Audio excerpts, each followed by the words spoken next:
Now, can everybody see that? Excellent. Right. So I'll just get started. Um, so just to give you an introduction to myself and to Alyve. So Alyve is a consultancy. We sort of have one foot in the business world, one foot in the technology world. So we spend a lot of our time simplifying complex technical and technology investment decisions and making them really easy to understand from a business perspective. And then we sort of wrap the business services around the investment in that technology. So that's things like change management, business case development, project management, and sort of building out the PMO and the program of activity. Um, of course, a lot of organizations are very interested in AI at the moment. I've got a bit of a background on that. So here's a bit of information about myself. Do a lot of advisory work in enterprise and government. I teach digital and AI transformation as part of the executive MBA at Deakin. Ecosystem member of the National AI Centre. I was the digital strategy columnist for BRW for several years, and invested in a bunch of startups, particularly mostly in the AI space. More so on the board of YMCA Victoria, and through that, advising YMCA globally on their AI strategy, which is, that's looking at AI adoption across over 100,000 association organizations, and having an impact on a community of about 65 million. So yeah, just sort of thinking through what those common denominators and those aspects are. Um, So before I start, I think what I always find, particularly for if there's non-Australians in the audience, this bit might not be as useful, but for the Australians in the audience, I think it's really useful to contextualize the environment that we're in particular in this part of the world. Um, so so that's what we'll be doing today, just talking a little bit about the Australian landscape. We'll then spend a bit of time talking about what an AI-enabled workplace and workforce what it looks like and feels like, and what's actually happening. Some of the core concepts, which are just sort of the basics, and then starting to talk through how do you, as an organization, get your hands around those benefits. Um, so where I'd like to start is actually just thinking through where Australia is at on the Economic Complexity Index. And a couple of years ago, the Economic Complexity Index really wasn't, it hadn't really made news often in Australia at all. But it's increasingly becoming something that has been focused on in news over the last few years, particularly as there's been a discussion around productivity. Um, I won't spend a lot of time actually asking people to answer that question, but what I will do is I'll tell you sort of where we're at. So, Australia, obviously a very wealthy country. We're, number 12 in the world in terms of GDP, number 16 in total exports, and number 9 in terms of GDP per capita. So very, very, very wealthy country. But when you look at economic complexity, and when I say economic complexity is a measurement of how well a nation's economy captures and retains value by through innovation through all levels of the economy. What we actually see is that this year it's actually dropped even further than this. We're actually about 105 in the world, but when I pulled this together, number 102 in the world, in between Yemen and Senegal. We've fallen like 39 places in 30 years. So what does that mean? Why is that important? Um, that what that means is Australia's a complex economy is able usually to be able to respond to global economic shocks more rapidly and recover from them more rapidly as well.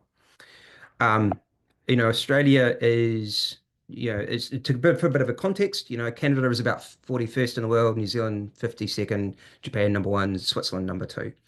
Now those numbers don't really mean a huge amount in isolation. But what they do say is that the reason part of the reason we are so low is Australia's economy has been really good for a very long time. Now, this is not a criticism in any shape or form. It's just a fact. Our economy's been really good for a long time, while other parts of the world have gone through economic shocks and had to respond and recover to that. The Australian economy was able to weather the shocks into the system a little bit better. So, take for example the global financial crisis. Australia had very robust sort of trade with China. We had mining. We were able to sort of be able to work our way through those issues reasonably quickly. As a result, that burning platform for innovation hasn't been a key focus. And that's not a bad thing. When everything's going well, the incentive is to just, to maintain, sort of maintain the course as much as possible. But what that does mean is that we're in an investment in an environment where innovative decision making is often looked as highly risky. And I say that because, and not as a criticism, but just as an observation about the environment we're in. For Australian businesses, if you take small calculated bets in the current environment, you can create really, really substantial competitive advantages. And when we're in a world with AI, that's an area where you can take small investment. You can take sort of bets and create small investments that can have really, really big advantages within your sector. Again, the reason I say that is just to understand the context we're in. So when you're sort of out maybe talking to some of your peers and you're out looking at what's being said in the media when it comes to sort of risk or investment into technology and so on, understand that the Australian society is quite conservative and slow moving when it comes to technology as compared to many other parts of the world. Now, that's not necessarily a bad thing. I would argue that some parts of the world have probably invested in AI too quickly, and uh, kind of having to unwind things. So, we've probably all seen headlines where, some businesses have, sort of got rid of large chunks of their staff and then gone, oh, hang on, and replaced it with AI and then gone back and actually having to unwind that because they were sort of overly optimistic about what the AI tools could actually do. Um, but yeah, again, just understand that context, I think is important. Um, so what does an AI-enabled workplace look like and feel like? What's actually happening out in the market right now?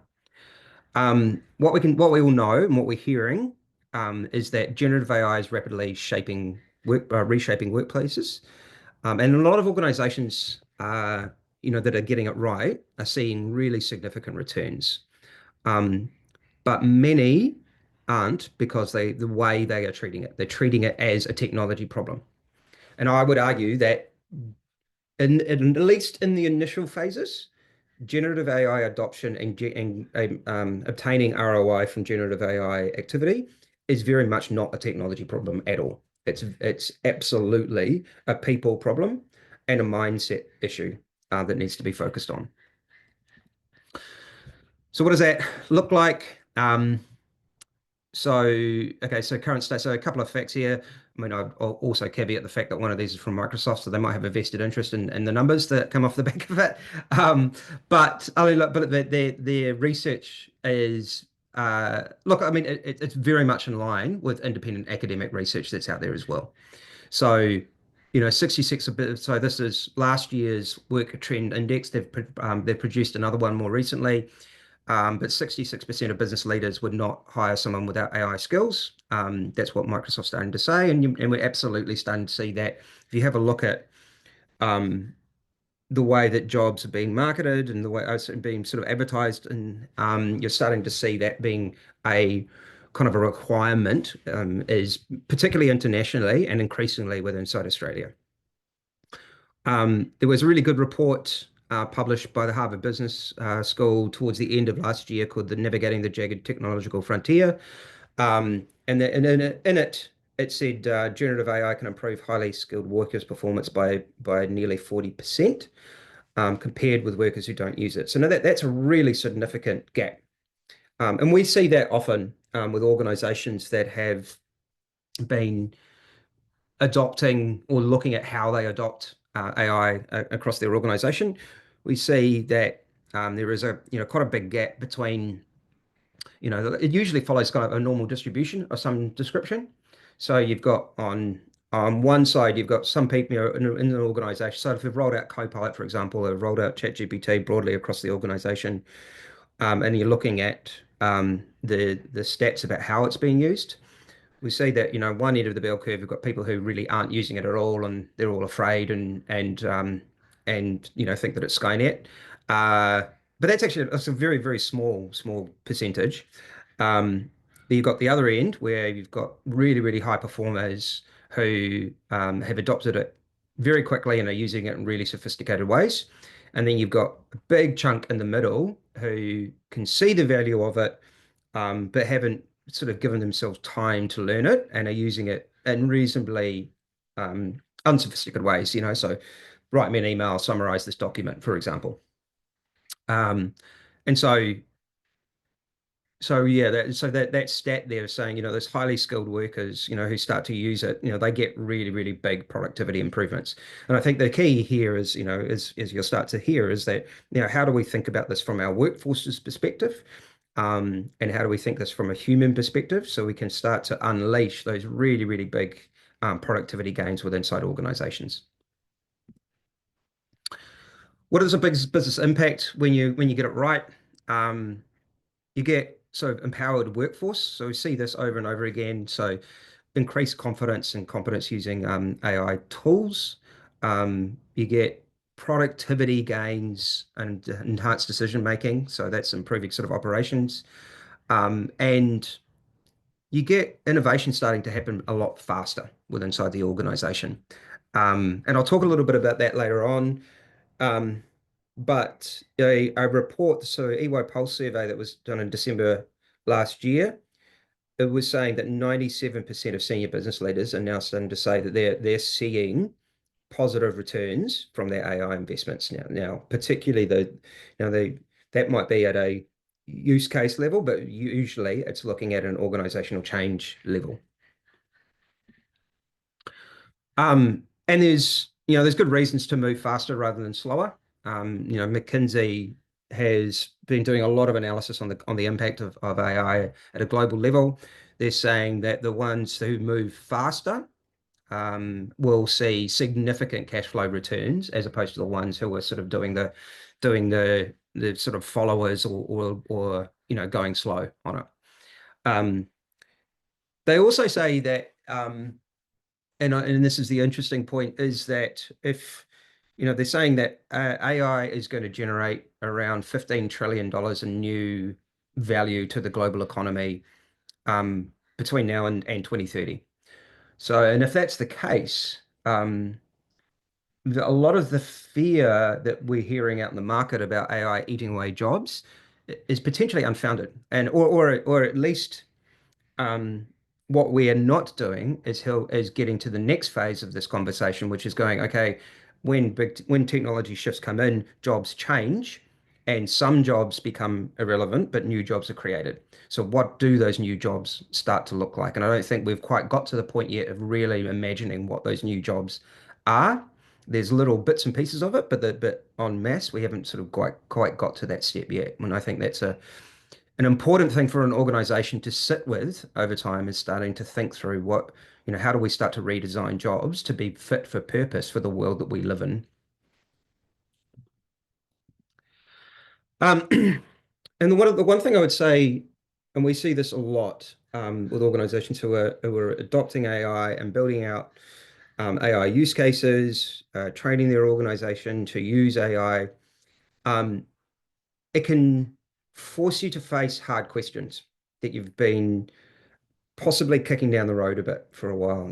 Every organization has big strategic questions that they can see emerging and say, well, that's we'll deal with that later. Let's just focus on the short term, and get the value out in the short term. Um, what I'd say is that AI, and often for a lot of organizations, is making the future come faster.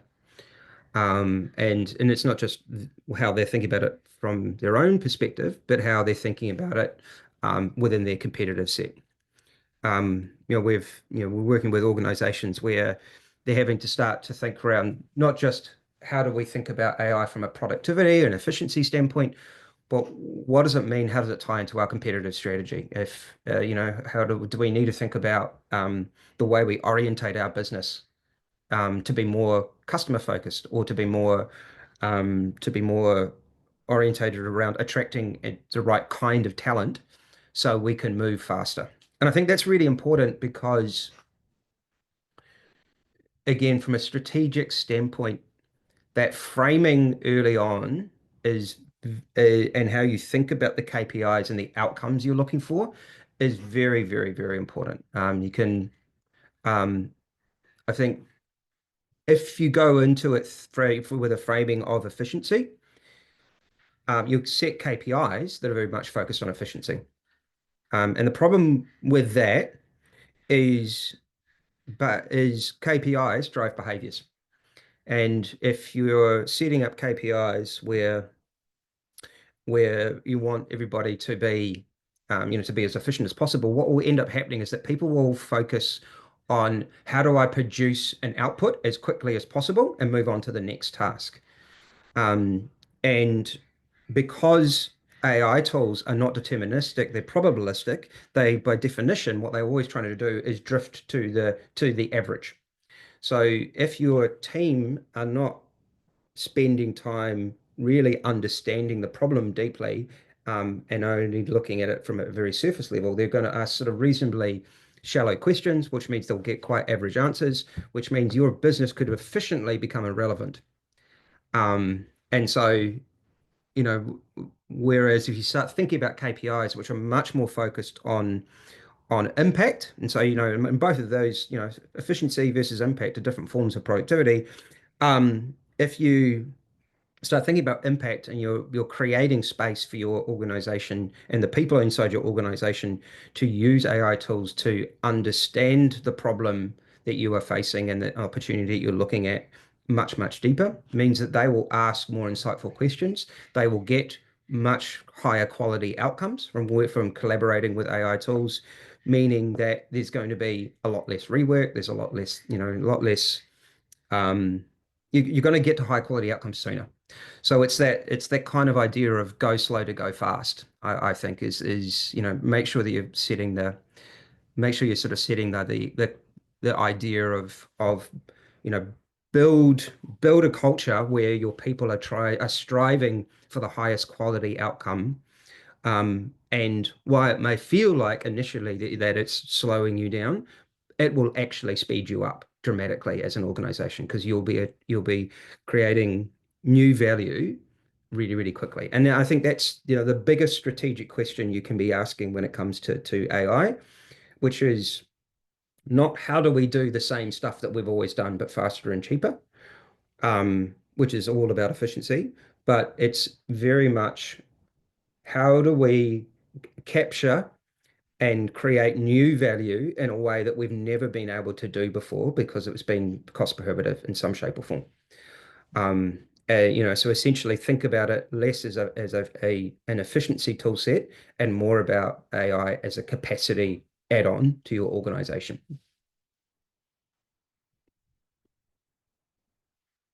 So core concepts, just some basic concepts to be able just sort of get your head across in some shape or form. Won't spend a lot of the time in this, but some of the things that we talked about here, and it's just worthwhile remembering this. So AI is a prediction engine, not human thought. So Apple came out with a study recently, just before their less than less than amazing showcase recently, where they were sort of saying, they did academic research to show that large language models don't actually think. I would be saying, yeah, no, Really, that shouldn't be a surprise. They aren't human thought, and they're never really going to be. Um, I'd say that, they are very much a prediction engine. They're going to get better and better and better and better at that, and they're going to get so good at it to at some point that we won't be able to tell the difference between the way that it is interacting with the world and the way that the humans interact with the world in some shape or form. But at the moment, it's very much a prediction engine and not human thought.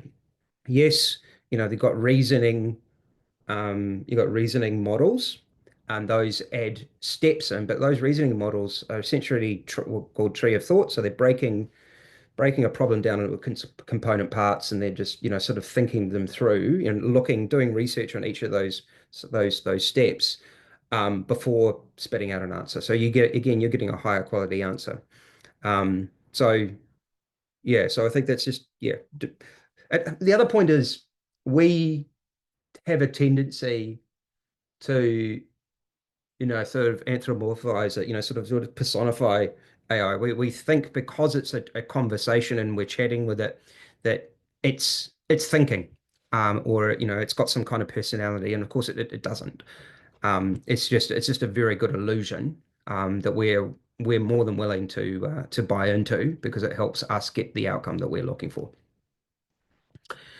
Um, and that's the sort of second point. So ChatGPT generates content from patterns and training data. So that's again, um, that it's it's very much a pattern, and it's actually quite messy in some shape or form. Great messy, um, but messy. It's not like software the way that we've used to seeing software, which was very, very deterministic. And if this then that, and very sort of strict series sequence of events were going on behind the scenes. This is really sort of statistical patterns, and just looking for patterns and thinking, sort of trying to come up with what it thinks the next word is going to be. Um, which means that, prompting matters. The more effective you become, or your team becomes at designing a really good input and asking a really insightful question, the better the output.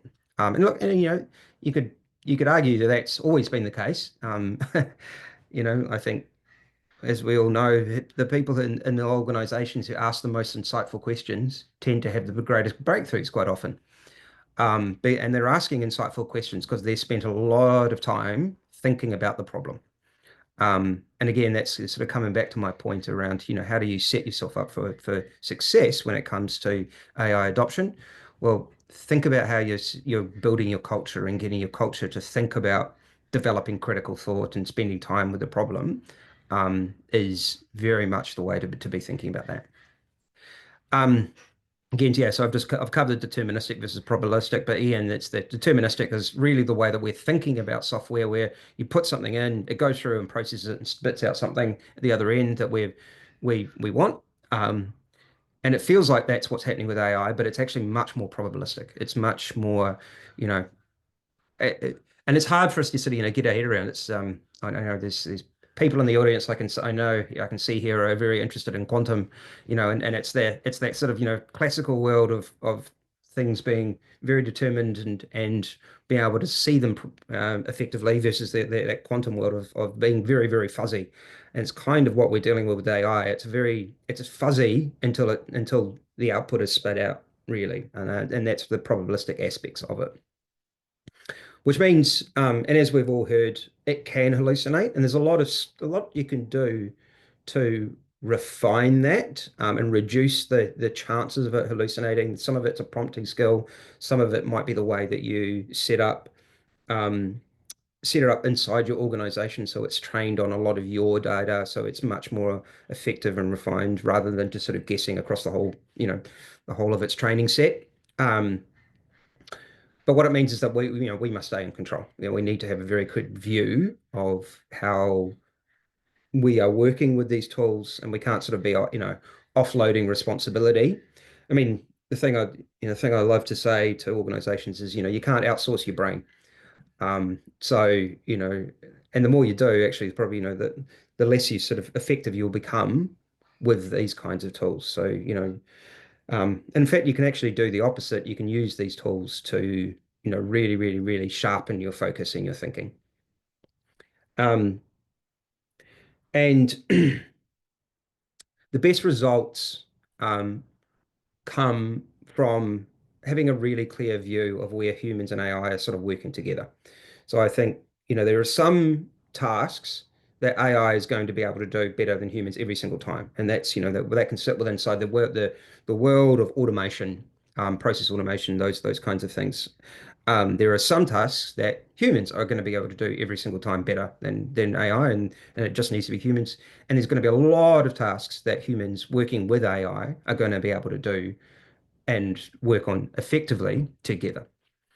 And I think we'll see that, that organizations that do that well will be the ones that start to succeed the best.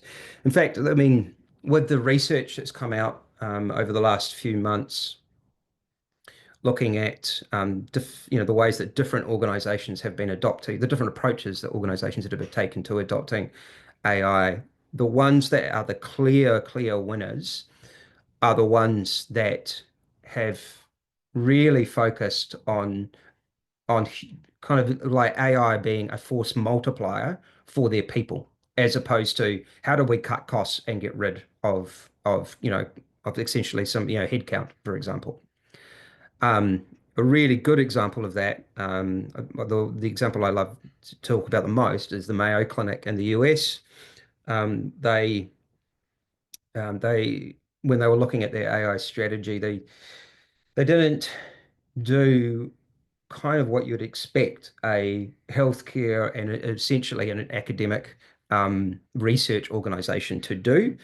Um, you'd go healthcare, academic research, they're going to be really conservative, they're going to be really, worried about governance and control and all those kinds of things. They're going to add, probably create ethics, AI ethics committees and all those sorts of things. And they did none of that really. They added in they went, well, we've currently got ethics, as they should do, because they're medical research. But AI is a subset of that. We've currently got risk, AI is a subset of that. We've currently got cost control, AI is a subset of that. So they, from a governance standpoint, yes, they had good governance framework in place to help people understand how to think about it and use it in a responsible way. Um, but it was pretty light touch. And I've seen organizations in Australia in particular recently who have really strangled themselves when it comes to AI because of how concerned they are about perceived downsides that they have essentially added, from a governance standpoint, they've added, two or three layers of no into their organization, which means that decision making is incredibly, incredibly difficult. And their aspirations are grinding to a halt. So going back to the Mayo Clinic, what they did is they spent time with that sort of thinking through reasonably tight light touch governance. They then their executive have developed a really, really clear vision and articulation of what an AI-enabled workplace and workforce would look like and feel like. So it wasn't a top-down, they didn't do top-down identification of a bunch of use cases and push them through the organization. It was a vision, it was sort of talking about this is what we're doing, this is what it means, so everybody in the organization could get their arms around and start to, sort of see that North Star and work out where they fit within all of that. And then they spent a lot of time uh, working on the organizational change aspect. So training people up in not the technical aspects of AI, but very much focused on the mindset aspects of it. So helping people understand what AI is, how it works, how do you work with it, how do you work with others while you're working with it, and then moving into the more technical aspects. And then they had um, resources that were sort of floating resources available to work with, which were developers and strategists and designers and technicians and so on that were able to then work with people to build start to build out use cases. So what happened is rather than a couple of top-down use cases that might have had incremental impact on the organization, but they had is a wave of bottom-up use cases from across the organization. And as a result, the last measurement was something in the range of about 40% productivity improvement across the board, and and hundreds of millions of dollars of new revenue that was identified and directly associated to their investment into AI technology. And I'd say, that thinking about that, and how you can replicate that kind of pattern is probably one of the most important things you can be doing when you think about AI adoption. Because, what they did was the opposite of what the market has trained them to do.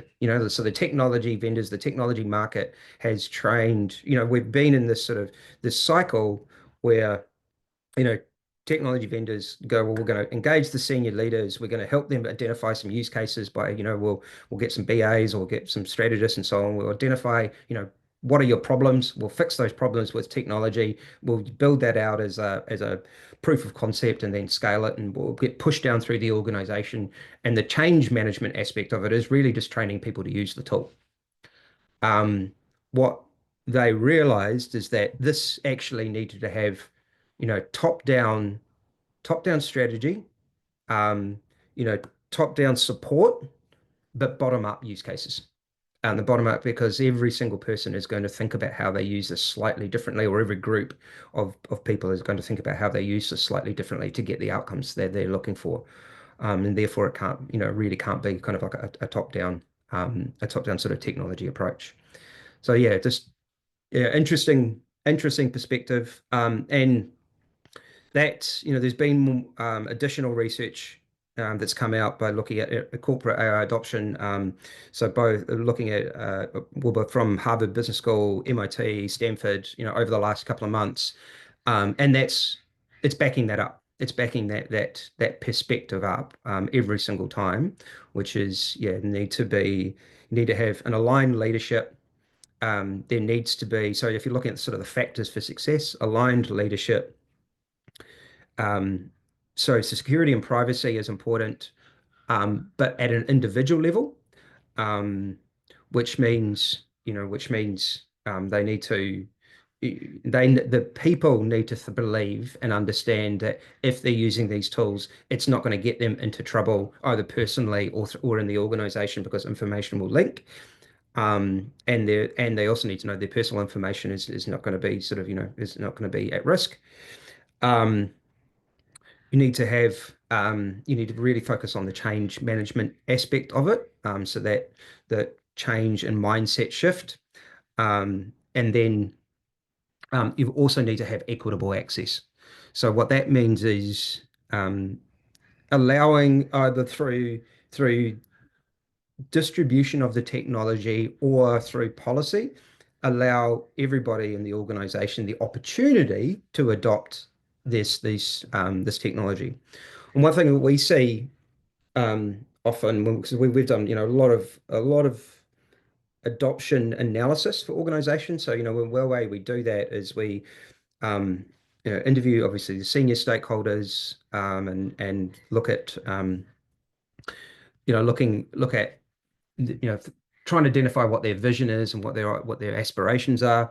And then we do surveys across the organization. So we do a survey looking at AI aptitude, attitude, and an understanding across the organization. And what we find almost every single time is that there's usually a little bit of a disconnect. So the leadership often thinks that a lot of their team have low understanding and are quite afraid.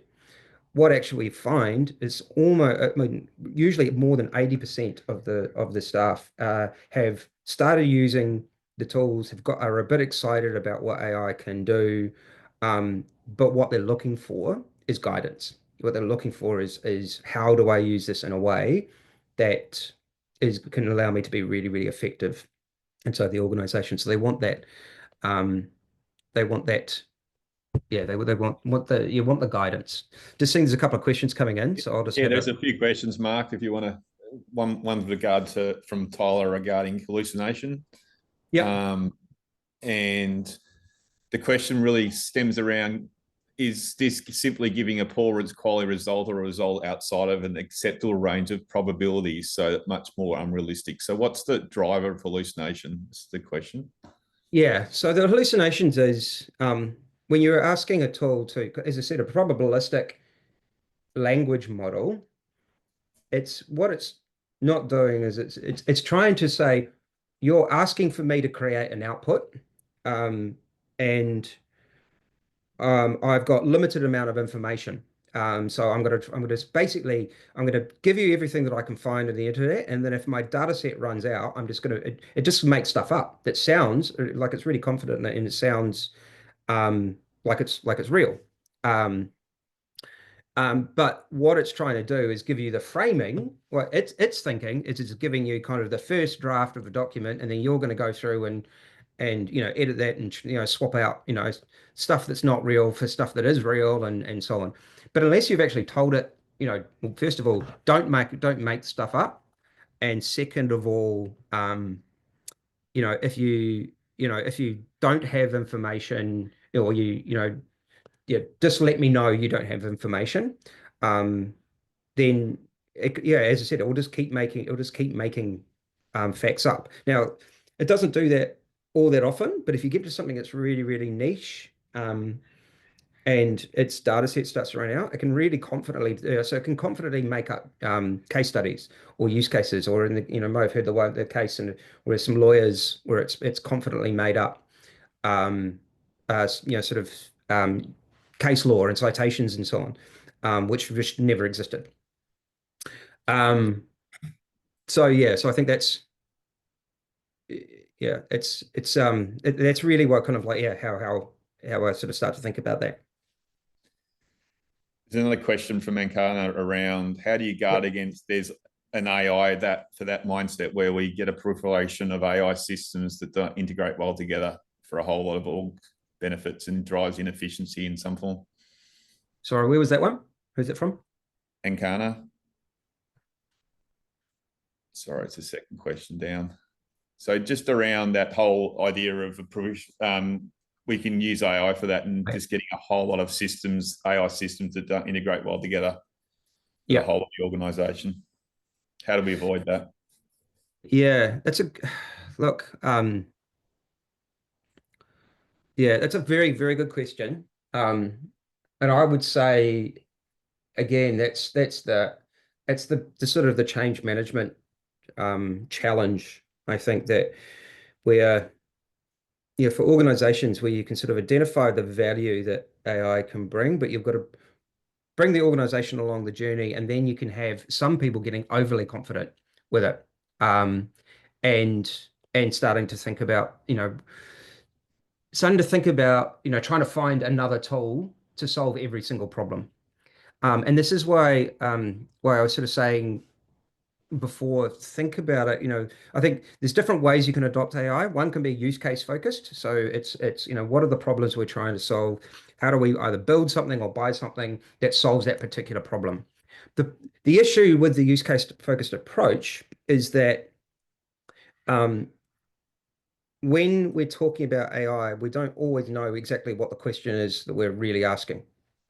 If you don't actually know exactly what's possible with AI, what it can do and what it should do and how to work with it effectively, because you're still going through the mindset shift and adoption journey yourself, then the natural thing to do is to identify a tool or a way of fixing that problem really quickly and then scaling it. And so I often caution people to, rather than having a big you know list of use cases to build and adopt and work through and so on.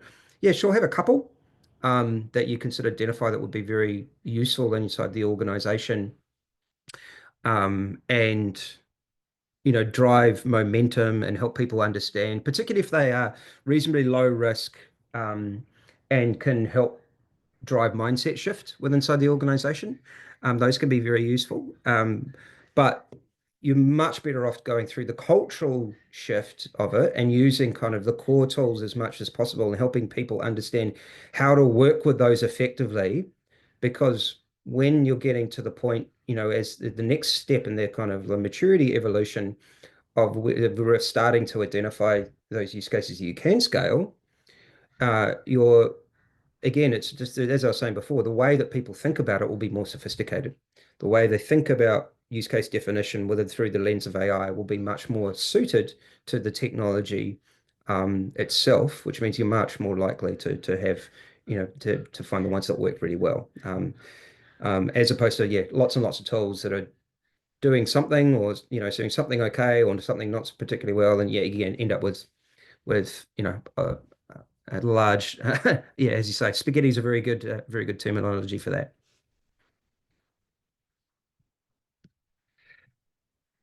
Mark, there was another question from Nicole with regards to the stat around 66% of business leaders won't hire without AI skills. What do you Yep. think are the most important skills, technical or mindset, and what are they? Any research to support? Um, Look, I mean, I would say, in my mind, I think it follows a pattern. Which and just using kind of a little bit of a bit of a rhyme to make it sort of stick. But I think mindset, skill set, um, tool set. I think you sort of need to follow that pattern. I think if you help the organization develop the mindset and understanding, and then give them the technical skills, and then provide them with increasingly sophisticated tools, you'll get you're structuring a maturity journey in the best possible way, and you're likely to get much better outcomes. And as I said, the research for some of those that I was sort of quoting previously would absolutely support that. Um, and for most organizations, they probably don't need to go down the path of having you know, deep AI research or deep AI skills in and of themselves to be able to get huge amounts of value and investment, a huge amount of value from the AI tools that they can adopt. They'll probably find that, at least for the next, for the first parts of their journey, training people up and thinking about um, good, safe, responsible, and relevant access to tools that works really well with inside their organization is going to be enough to be able to get huge productivity turns quickly. And then they can start thinking about, with those productivity turns, where do you then start to invest? Do you are you and do you start to invest in, sort of innovative new areas, which is, sort of sitting in the R&D bucket, or do you then start to add um, AI to some of the core systems or core processes within inside the organization, which again you can start to get those additional productivity gains. Um, but again, yeah, the better, or the more often the organization views AI as less automation and more augmentation. I mean, you're going to get both, without a doubt, but it's just there's a different mindset there, the automation mindset, and we're used to thinking about automation. It's been around for a long time, but the more that an organization views AI adoption as an augmentation journey, where we're helping our people become as valuable as they possibly can do.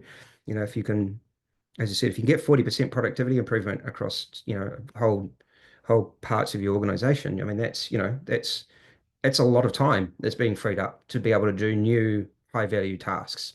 Now, by definition, that means that you really have to start thinking about, what do we do with that time? How do we reallocate it? What does it do from an operating model standpoint? How do we help our people adjust to that? What are the leadership challenges of being in that kind of environment? One thing I sort of talked about before was the idea of being able to rapidly innovate and do new things really quickly. I'd like to tell a little bit of a story about this. I've put this a couple of times on LinkedIn and so on, but I'm doing a lot of stuff with my kids, which I think illustrates this point a little bit. Um, the so I've got two boys, 11 and 8. They like lots of young boys. They spend too much time on Minecraft. And a few weeks ago, I was sort of starting to get a little bit frustrated with the fact that I was looking at the back of their iPads rather than their faces. So I said to them both, look, hey kids, put the iPads down. Let's do something together. And they said, oh, we just want to play games. And I said, okay, well, let's create a game. So I said to them, so what kind of game would you like to play that you don't currently have? And they started talking about the fact that, they had a game idea that they had, which was it was a like a ball, it was a bit of a horror game. There was lots of little puzzles to do. It was set inside an empty gym with a ball pit and all those sort of things. And we started just talking about it. And I went through a few different steps to show them what was possible. So we had this conversation. I was recording that conversation. We transcribed that. I dropped that into ChatGPT and then said, right, now take this conversation and turn that into a functional and technical specification document, which it did. Then I said, right, now turn that into a game developer document, which it did.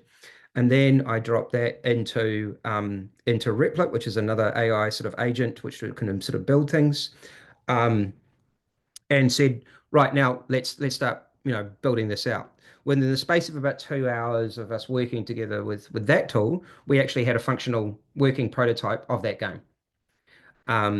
Which they were sort of pretty mind blown about, and they were starting to play it, and it wasn't perfect, it was a bit buggy, and then they said, well, it looks a bit simple. And I said, well, let's start to build out some characters for it. And so they sort of these little characters here. They started drawing little characters for the game, um, and then I found a sort of a prompt floating around the internet, and I used that to then start to actually sort of illustrate what those characters could look like.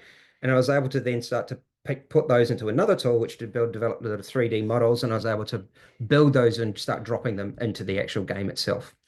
And the reason I tell you this story is because the thing that I was hoping to happen happened in that conversation where my eldest son, um, my eldest son said to me at one point, "Oh, hang on, does this mean that anything I can imagine, I can create?"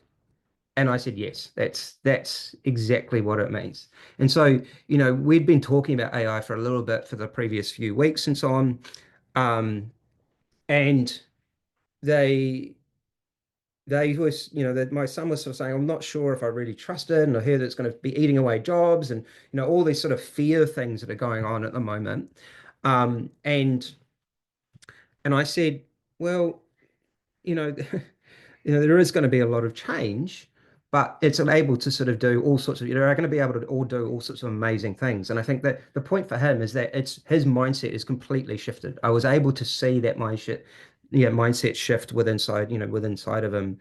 And, I think we need to be doing as business leaders is helping our organizations go through that kind of process. That's that penny drop moment where it's no longer, hang on, they're asking me to do the same stuff I've always done, just a bit faster and a bit cheaper and a bit do this sort of stuff. But actually, no, you're able to do new, amazing things. How can you think about that in a way that adds value to the organization? And I believe if you can do that, we have the ability to connect our people to their organization's strategy and mission and vision in a way that we've never been able to do before. And I think that when that starts to settle in, that is going to be incredibly, incredibly powerful. With my son, actually a couple of weeks ago, he, with this sort of new mindset, we were talking about what he was doing at school and recently, and he said, "Oh, I was in STEM class." So as I mentioned, a little bit on the spectrum, doesn't sort of particularly get on well with, in groups of people, and they had groups in STEM class at school. So and he wasn't, sort of joining in and didn't particularly like it and so on. And I said, well, what would you prefer to do? When we started talking about, he wanted to do some stuff to do with the periodic table because he's quite into that at the moment. Um, and so we just started building that. We just started building a game where he could essentially drop elements into an empty periodic table, and every single level had like another one to do. And so that's essentially what he's done. He's built that. He's now put school branding around it. He's allowed, he's built it so his friends can log in and they can compete with each other. And that's just a very, very different way of thinking. So, he's sort of going off in his own little direction now when it comes to his ability to be able to work with these tools. Um, so how do you get Mark, started? just before you get on, there's a few questions around LLMs on the Oh, yeah, question list. sure. Where do I start? Sorry. Yeah, sure. There's a few questions in regards to what LMs are good at certain things and not useful with others. Could you Yep. give a couple of use cases that have found success with LLM? Yeah. So I think I mean their language. So it's large language models. I think so LLMs are really, really good. As you said, when um you need to edit large amounts of text, when you need to get a really good first draft of something out, when you when you need to get early stage thinking ordered very quickly, and then be able to share that with others. It's good at doing that kind of stuff. It's good at doing it's really good if you sort of think about it as junior people inside the organization taking notes, ordering things, putting up a first draft. That it's really, really good at doing that kind of stuff. There's lots of other things, and again, it's how you think about it and where you get sophisticated. Um, and it is so it's really good at doing that kind of stuff. So if you think about it, if you think about that from the different areas inside your business, um, you know, supporting HR teams, building out position descriptions, policies, job ads, those sort of things. Really, really good at that. For marketing teams, being able to codify up your brand voice and putting out first drafts of content, for example. Um, for finance teams, being able to sort of read large amounts of text and be able to sort of tell you what's inside of it. So it's good at doing those kinds of things, and it will get better and better and better at doing increasing numbers of things over time. Um, but as I said before, it's probabilistic, and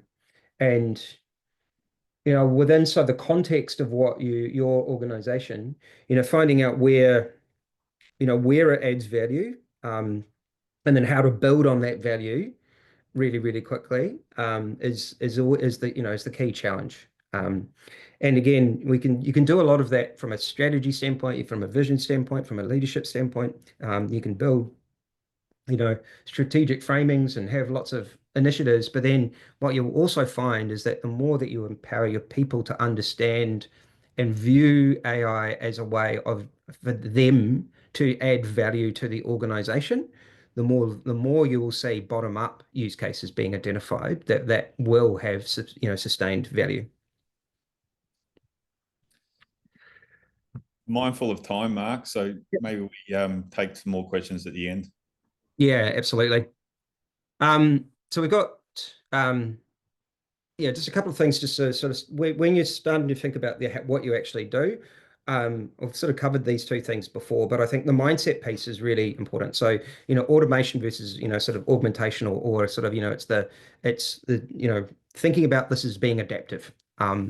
It's yeah, it's not the same as buying a bit of software and putting it inside your organization and it doing the same task over and over and over again.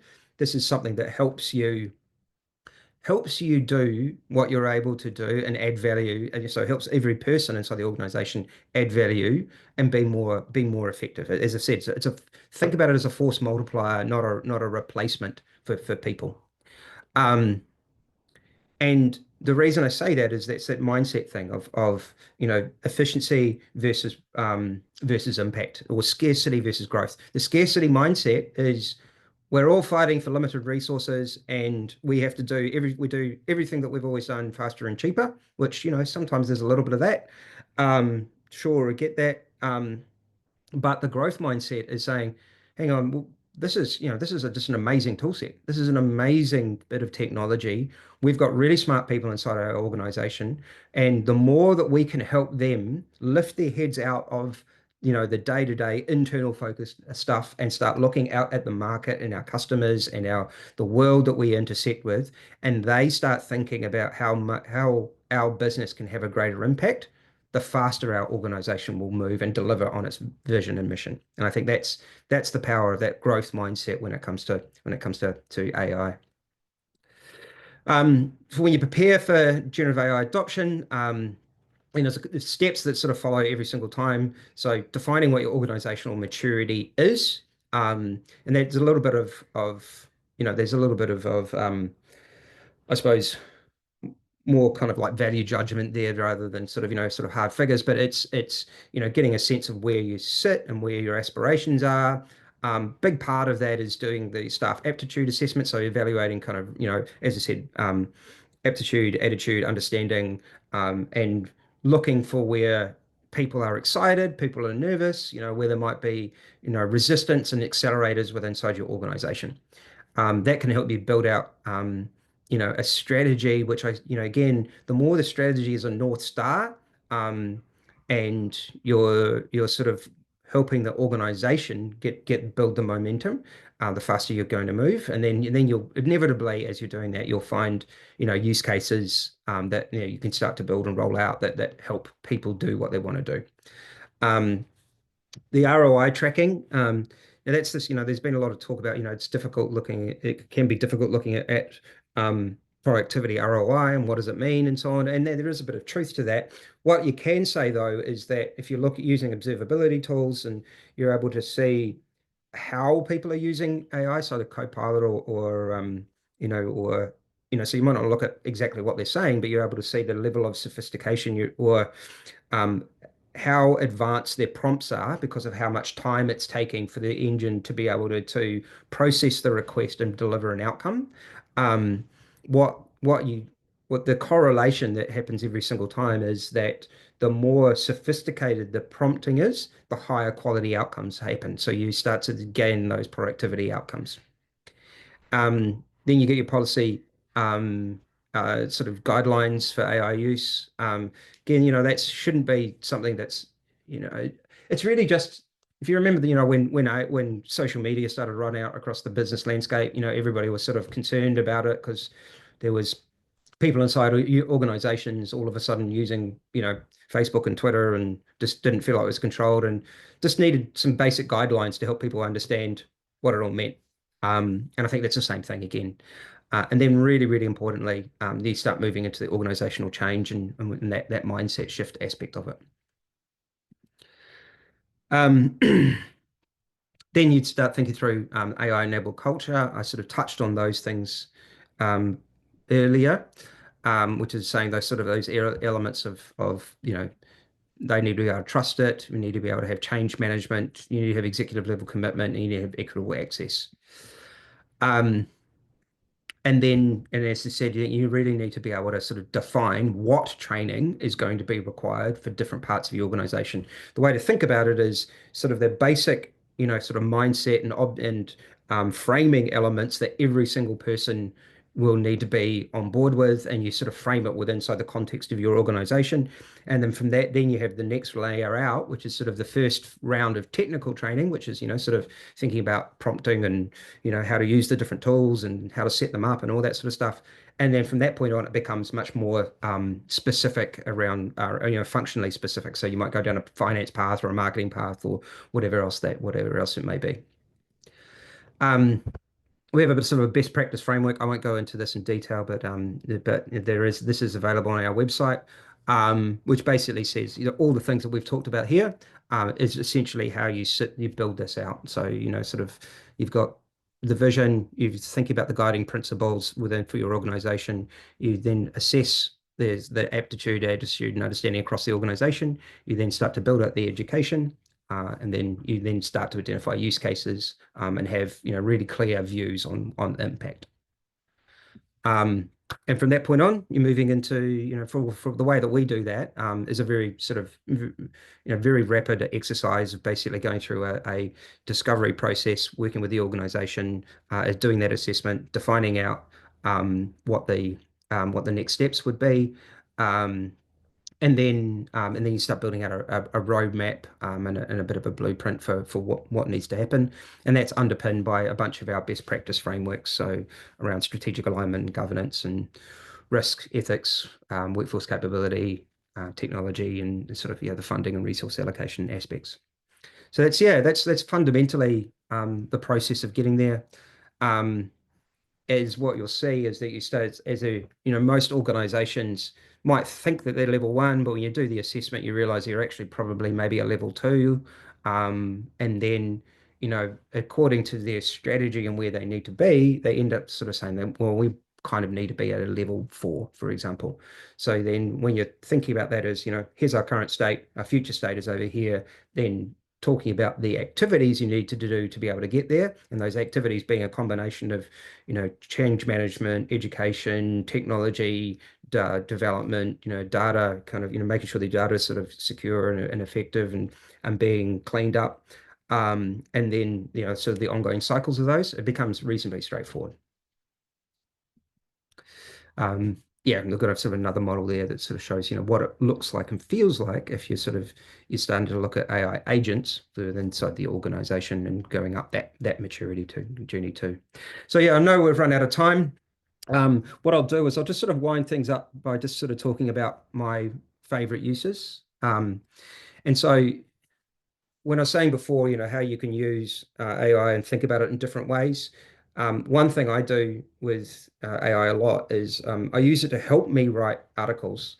But because, as I said, I used to write a lot of articles, but I don't ask AI to write the article for me. What I do is I ask AI to act as a journalist who's written for the New York Times and Wired magazine or whatever else it may be. And I want them to interview me on a particular topic. And I put my headphones on and I go for a walk, and it will just ask me questions. And the reason I'm doing that is I'm getting it to challenge me. I'm getting it to it's forcing me to think more deeply about the topic that I'm working on or thinking about. And as a result, the output that I get from that is my thinking. And you get a much, much richer view working with the tools in that way. So essentially, I'm really going backwards and forwards, backwards and forwards, backwards and forwards just in a conversation for over an hour, and I end up with really, really rich outputs from that. The other one is again, I said before that we tend to think about AI as a single entity, so we treat it as can you do this and think about it as having a conversation with one other person. But you can also do something called tree of thought analysis. So you can ask it to actually act as, three or four separate experts on a particular topic. And you get and say, I want you to act as you to tell it what each expert is, for example. So I want you to act as a CFO and a CMO or a CIO, for example. And I want you to look at this topic. And I want all three of you to break it down its component parts, and all three of you to debate each part. And then it will then start to go through and debate those. And the output you end up with doing that is you end up with a much more something much more aligned to much more akin to a peer review paper than just an average output. And then I also do things like sort of ask it to do. I've got predefined prompts there talking about sort of ask it to do a situation analysis. So when I'm having a meeting with a client, I'll jump into a car or the Uber and put my headphones on. I'll say, okay, I just had a meeting with a client. This is what happened. This is how the conversation went. This is what I heard.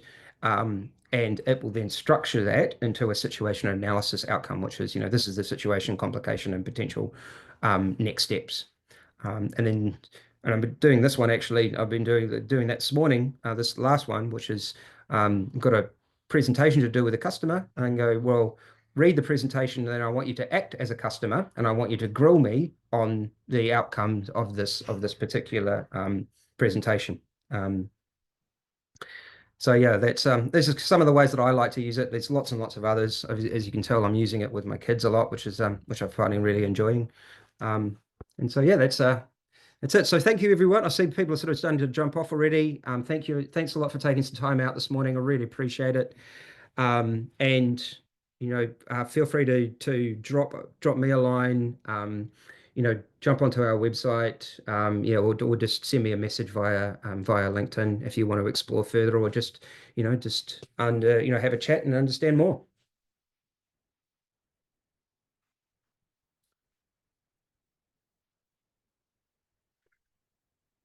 So yes, thank you everyone. I hope that was useful in some shape or form.